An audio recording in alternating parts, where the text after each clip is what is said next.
Lakh cash, 22 kilo चांदी भी बरामद की गई है। एफएसटी, एसएसटी और पुलिस ने बड़ी कार्रवाई की है, जहां गुजरात एमपी सीमा पर पिटोल चेक पोस्ट पर यह कार्रवाई की गई है। पकड़ी गई नकदी पर किसी ने क्लेम नहीं किया है। इंदौर से राजकोट ये बस जा रही थी। तो खबर झाबुआ से है, जहां पर बस में मिली 1 करोड़ 28 लाख कैश और 22 किलो चांदी भी बरामद की गई है। एफएसटी, एसएसटी और पुलिस ने बड़ी कार्रवाई की है। गुजरात एमपी सीमा पर पिटोल चौक पोस्ट पर यह कार्रवाई हुई है। पकड़ी गई नकदी पर किसी ने क्लेम नहीं किया है। इंदौर से राजकोट ये बस जा रही थी और इसी दौरान ये सामान बरामद किया गया है। तो करोड़ों का कैश मिला है, बस से चांदी मिली है और संवाददाता वीरेंद्र राठौर जुड़ गए हैं। वीरेंद्र, करोड़ों का कैश, चांदी बरामद की गई है, कोई जानकारी मिल पाई है कि ये कौन लेकर जा रहा था, कहां लेकर जा रहा था? देखिए रेनू, सबसे बड़ी बात यही है कि इस पूरे जब इतनी बड़ी नकदी मिली तो इसका कोई वारिस सामने नहीं आया है। अब जो टीम की, पुलिस की टीम थी, उन्होंने ड्राइवर से पूछताछ की, उसका जो परिचालक था उससे पूछताछ की। उनका कहना है कि उनका काम सिर्फ बस चलाना है, बस में कौन सामग्री रखता है नहीं रखता ये बस संचालक से पता किया जाता है, बुकिंग किस नाम से हुई, किसने की। तो अब जो है पूरी टीम है वो बस संचालक से पूछताछ करेगी, उसके बाद पता चल पाएगा कि किसने ये सामान रखा था। हालांकि सीधी सी बात है कि जिसने ये सामान रखा होगा उसने किसी और दूसरे सामान के नाम से इसकी बुकिंग करवाई होगी।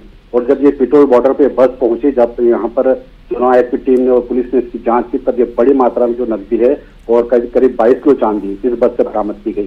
तो फिलहाल पुलिस ने नकदी और जो चांदी इसको अपने कब्जे में ले लिया है और ट्रेजरी में जमा करवाया और आगे की कार्रवाई के लिए बस संचालक से पूछताछ की जा रही है। बहुत शुक्रिया आपका वीरेंद्र तमाम जानकारी के लिए। तो आप देखिए कि हालांकि पुलिस ने इस कैश को और ये चांदी को जब्त कर लिया है। मामले की जांच जुट गई है जांच में और साथ ही साथ जो ड्राइवर है उनसे भी पूछताछ की जा रही है कि आखिरकार उस सीट पर कौन बैठा था, कितने यात्री उसमें सवार थे, कहां कहां कौन कौन उतरा है, तमाम ये डिटेल्स खंगाली जा रही है। और अब सीधी से बड़ी खबर है, जहां पुलिस ने 33 किलो से ज्यादा चांदी जब्त की है। 28 लाख से ज्यादा चांदी बरामद हुई है। पुलिस ने 2 युवकों को पकड़ा है। सागर और मुरैना से आए थे आरोपी। एफएसटी और सिटी कोतवाली पुलिस की संयुक्त कार्रवाई के दौरान इन्हें पकड़ा गया। बड़ी खबर है, सीधी से पुलिस ने 33 किलो से ज्यादा चांदी बरामद की है। 28 लाख से ज्यादा की चांदी बरामद हुई है। पुलिस ने 2 युवकों को भी पकड़ा है, उनसे पूछताछ की जा रही है। सागर और मुरैना से आए थे दोनों आरोपी। एफएसटी और सिटी कोतवाली पुलिस ने संयुक्त कार्रवाई की और इन्हें धर दबोचा। 28 लाख की कीमत की चांदी भी इनसे बरामद की गई है।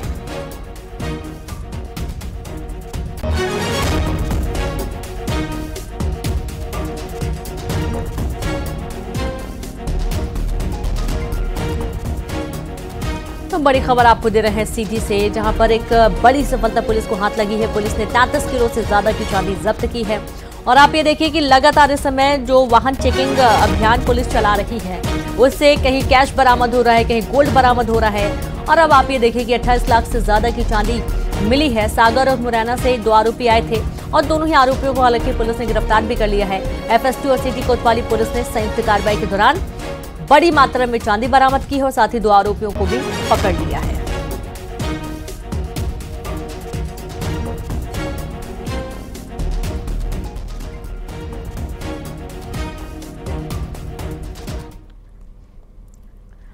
एमपी में बीजेपी का महा ज्वाइनिंग अभियान, 1 लाख कार्यकर्ताओं को पार्टी से जोड़ने का लक्ष्य रखा गया है। बूथ स्तर तक होगा ज्वाइनिंग अभियान।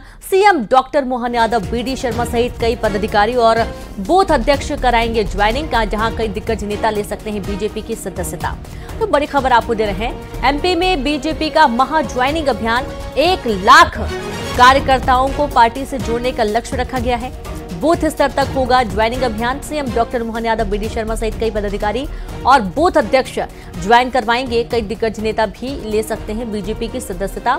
आप ये देखिए कि लगातार कांग्रेस के कई बड़े चेहरे बीजेपी में शामिल हो चुके हैं। अब चूंकि आज बीजेपी का स्थापना दिवस भी है और इसके चलते आज ये देखा जा रहा है कि बड़े पैमाने पर तकरीबन 1 लाख कार्यकर्ता आज बीजेपी ज्वाइन करने वाले हैं और बीजेपी की सदस्यता ग्रहण करने वाले हैं। और आज का दिन बहुत ही खास इसलिए भी है क्योंकि आप देखेंगे बीजेपी का स्थापना दिवस है और इस दिन ये जो लक्ष्य रखा गया 1 लाख का, यानी कि प्रत्येक बूथ से तकरीबन 2 जो कार्यकर्ता हैं वो शामिल होंगे बीजेपी में, और इसमें सबसे ज्यादा जो कार्यकर्ता हैं वो कांग्रेस पार्टी के हैं, जो आज बीजेपी का दामन थाम लेंगे पूरे प्रदेश के देश के सामने। तो एमपी में बीजेपी का महा ज्वाइनिंग अभियान, और इस अभियान की शुरुआत सुबह से ही, जहां बीजेपी ने मेगा अभियान के तहत 65,000 बूथों पर ज्वाइनिंग अभियान की तैयारी कर ली है। प्रत्येक जगह पर एक पुख्ता तैयारी, पुख्ता रणनीति, और 68 दिन में 5800 नेताओं ने बीजेपी ज्वाइन किया है। आप ये देखिए, आपको वो संख्या भी बता रहे हैं। 68 दिनों में 5800 बीजेपी ज्वाइन करने वाले नेता हैं। बीजेपी ने बनाई है न्यू ज्वाइनिंग टोली, और इसमें आप देखेंगे कि जो प्रधानमंत्री और मुख्यमंत्री के खिलाफ विवादित टिप्पणी कर चुके हैं, आपराधिक जिनके रिकॉर्ड रहे हैं, जिनके खिलाफ कुछ मामले भी दर्ज हैं, जो वो बीजेपी ज्वाइन नहीं कर सकते हैं। और साथ ही जो बीजेपी छोड़ चुके हैं और अब दोबारा बीजेपी में आना चाहते हैं, वो भी बीजेपी में शामिल नहीं हो सकते हैं। तो इस तरीके से कुछ पैरामीटर्स बीजेपी ने सेट कर दिए हैं। ज्वाइनिंग अभियान तो है ही, लेकिन उसमें भी आपको उन पैमानों पर खरे उतरना महत्वपूर्ण होगा।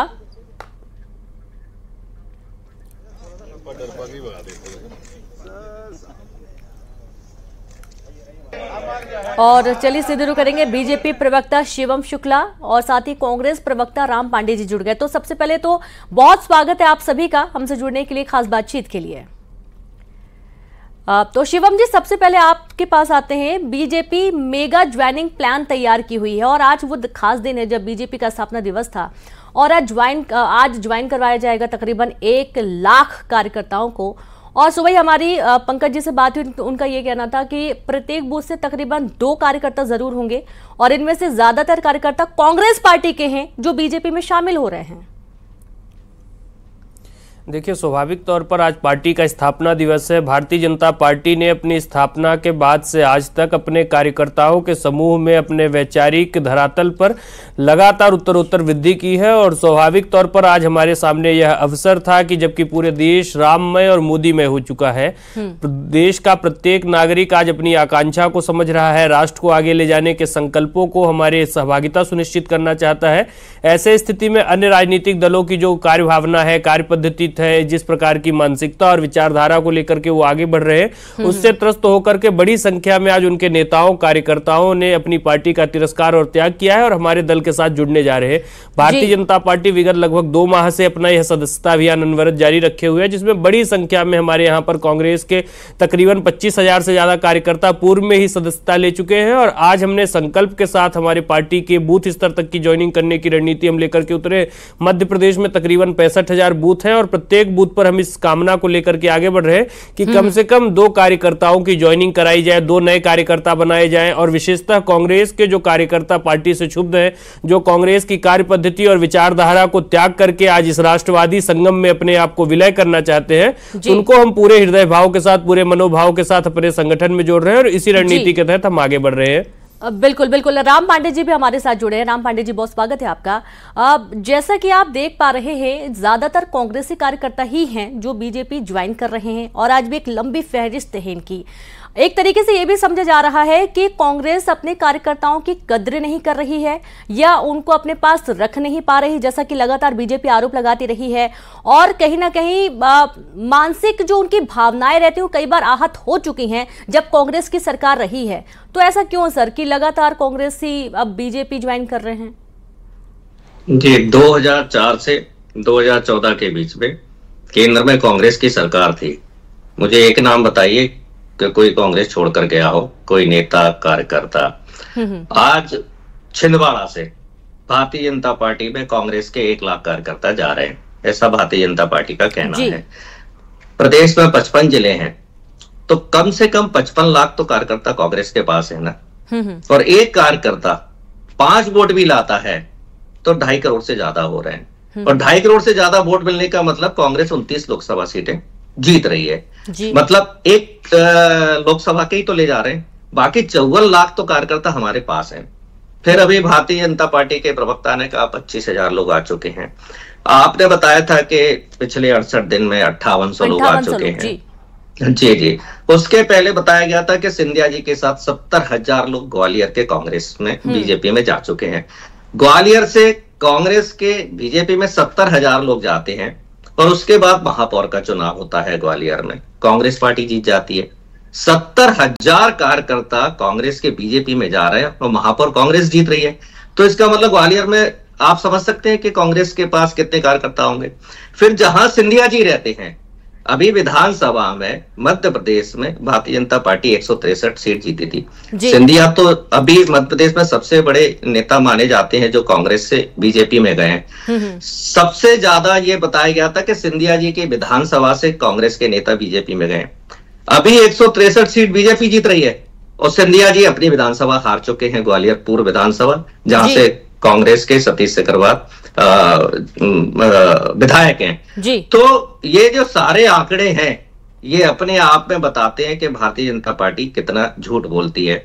दूसरा, इन्होंने अभियान चला रखा है कांग्रेस के लोगों को भाजपा में आने का। अच्छा। तो आपको कांग्रेस नेताओं के अंदर ऐसी क्या अच्छाई नजर आती है जो आपके नेताओं में नहीं है? आप कह रहे कांग्रेस के नेताओं को तो हम लाएंगे, लेकिन भारतीय जनता पार्टी के जो नेता छोड़कर गए उन्हें नहीं लाएंगे, मतलब अपनों से बेवफाई।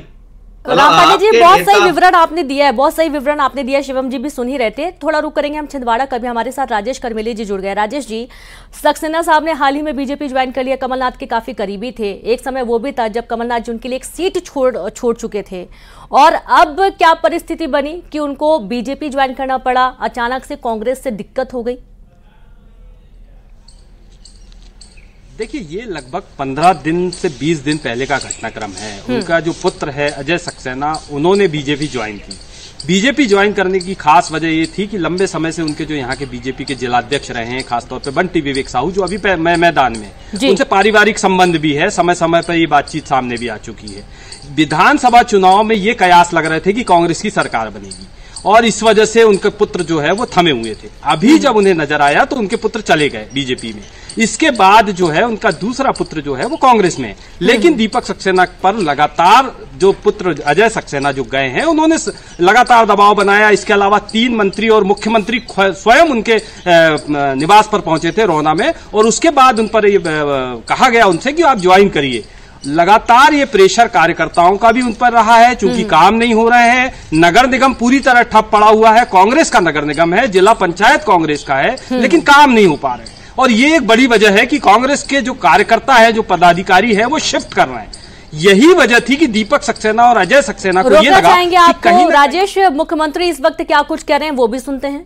के प्रति सम्मान की भाषा भी चाहिए, आचरण भी चाहिए, और इसी कारण से आने वाले समय में भाजपा के साथ जुड़कर के क्षेत्र का विकास करेंगे।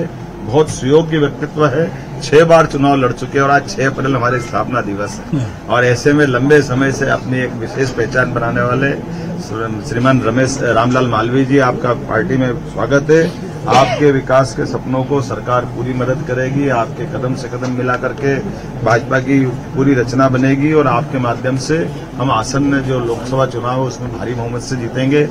इसी के साथ साथ बहादुर सिंह जी पटेल, पूर्व जनपद उपाध्यक्ष घटिया, श्री भारत सिंह पंवार, जनपद अध्यक्ष घटिया, श्री रमेश जी गुनावा, ब्लॉक अध्यक्ष कांग्रेस, सचिन पाटनी, नगर पंचायत अध्यक्ष उन्हेल, बहादुर सिंह जी जनपद सदस्य, हाकम सिंह जी ब्लॉक अध्यक्ष उज्जैन, श्री कैलाश जाट जी ब्लॉक कांग्रेस महामंत्री उज्जैन, श्री विक्रम सिंह सुरासा ब्लॉक महामंत्री उज्जैन, श्री जितेंद्र सिंधे मंत्री कांग्रेस ब्लॉक, पर्वत सिंह जी पूर्व सरपंच, संदीप जी, बहुत लंबी लिस्ट है।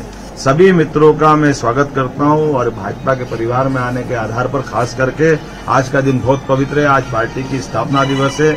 लगातार भारतीय जनता पार्टी अपने एक के बाद एक नए रिकॉर्ड तोड़ती जा रही है। दुनिया की सबसे बड़ी पार्टी बनने के बावजूद भी जड़ों से जुड़ करके जो काम कर रही, माननीय मोदी जी के नेतृत्व में, माननीय नड्डा जी के, माननीय वीडी शर्मा जी के, हम सब उसका कदम कदम पे एहसास करते हैं। इसलिए नीचे से जुड़े हुए लोगों का जितना महत्व है, स्थापना दिवस पे आज जुड़ते हैं तो और आनंद आता है। आपको सबको आश्वस्त करता हूं कि सरकार विकास के मामले में भारत सरकार के साथ कदम से कदम मिला के चलेगी, लेकिन आपकी सबकी जनभावनाओं का भी ध्यान रखेगी, और विकास के मामले में हम कोई कॉम्प्रोमाइज नहीं करेंगे।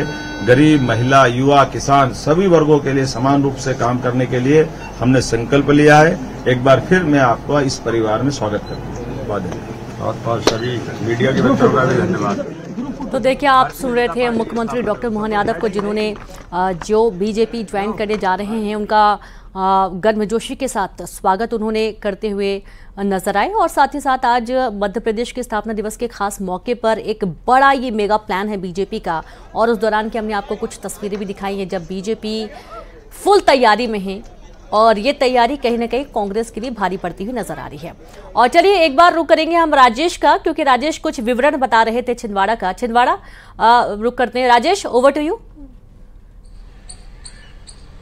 देखिए, ये जो घटनाक्रम के बारे में जो मैं आपको बता रहा था अभी से कुछ समय पहले, ये साफ था कि काम नहीं हो पा रहे थे। जिला पंचायत हो, नगर निगम हो, लगातार गुहार लगा रहे थे पार्षद, खासतौर पे कांग्रेस के पार्षद, महापौर, तमाम तरीके के नेता।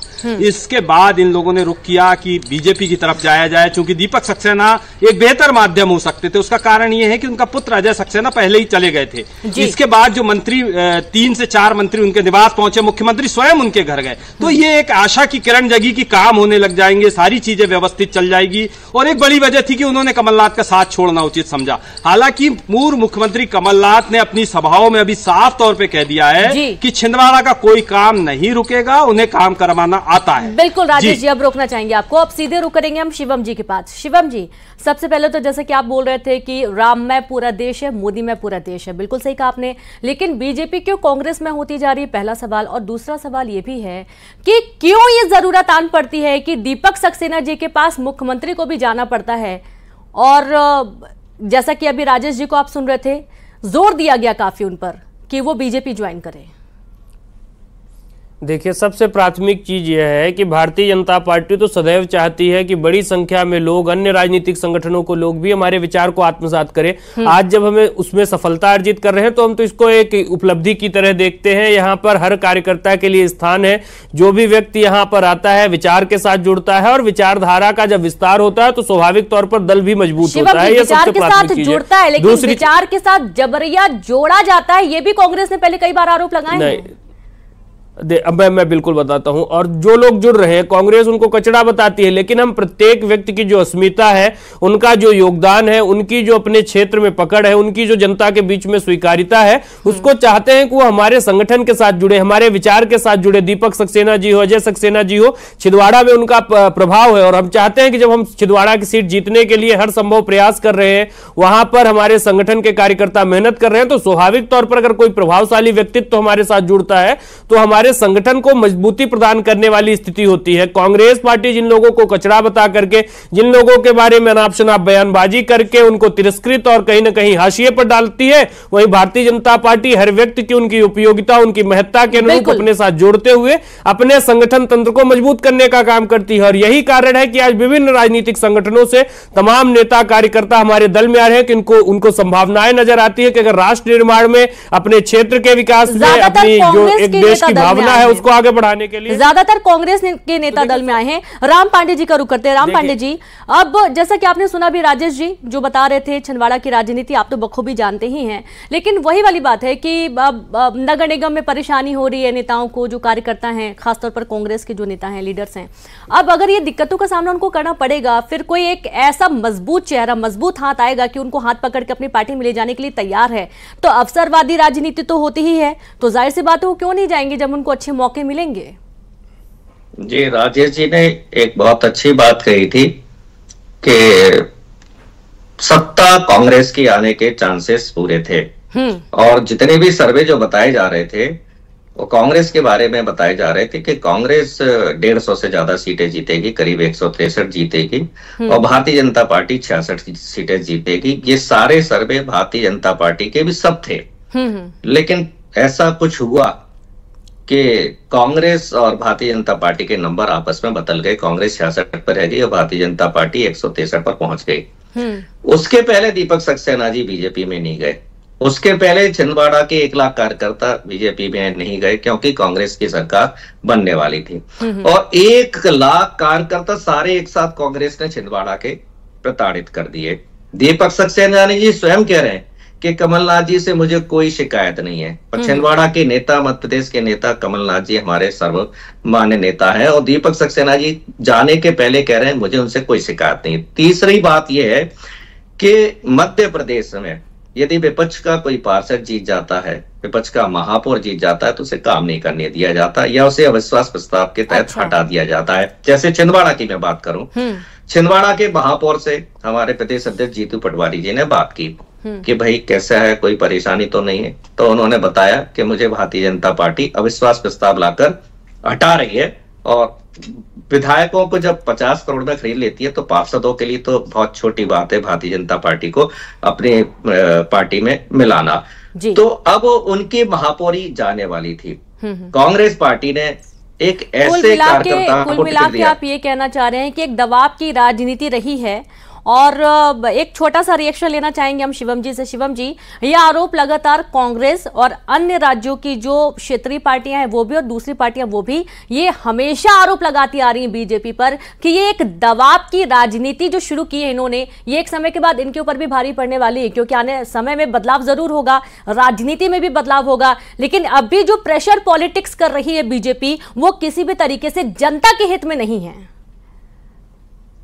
देखिए रेणु जी, सबसे महत्वपूर्ण चीज यह है कि किसी भी पार्टी के बूथ का कार्यकर्ता कभी दबाव में नहीं आता है। वो हमेशा ही जो सामाजिक हित होते हैं, सामाजिक समीकरण होते हैं और क्षेत्रीय जनता की जो आकांक्षा होती है उसके अनुरूप निर्णय लेता है। बूथ के कार्यकर्ताओं को कोई व्यक्ति कभी ईडी, सीबीआई या जो यह बोल रहे हैं कि शासन तंत्र से प्रभावित नहीं कर सकता है, तो स्वाभाविक तौर पर अगर बूथ के कार्यकर्ता इतनी बड़ी संख्या में छोड़ रहे हैं तो यह समझने की आवश्यकता है कि आज कांग्रेस की क्या दुर्दशा है। भारतीय जनता पार्टी लोगों के साथ संपर्क और संवाद में विश्वास रखती है। संपर्क और संवाद के आधार पर अगर इतनी बड़ी संख्या में लोग हमारे साथ जुड़ते हैं तो ये हमारे संगठन तंत्र की मजबूती और ताकत है। जहां कांग्रेस का एक बहुत बड़ी बात है कि खुद एक बहुत बड़ी पार्टी है बीजेपी और उसके साथ जिस तरीके से अन्य कार्यकर्ता जुड़े उन सबको एडजस्ट भी बहुत बढ़िया तरीके से कर रही है। बीजेपी के अंदर हमने देखा है कि फाइट बहुत टाइट होती है और जो नीति होती है वो बहुत विधिवत होती है ताकि कोई भी छिटक कर न जाए। अब हाल ही में हमने देखा कि बीजेपी ने एक और पैरामीटर सेट किया है कि जो भी कार्यकर्ता बीजेपी छोड़कर जाएगा उसे वापस बीजेपी में एंट्री नहीं मिलेगी। इस तरीके के पैरामीटर सेट करने की सभी पार्टियों को जरूरत है। बहुत शुक्रिया आप दोनों को हमसे जुड़ने के लिए, बातचीत करने के लिए। और चलिए अब आगे बढ़ेंगे, हम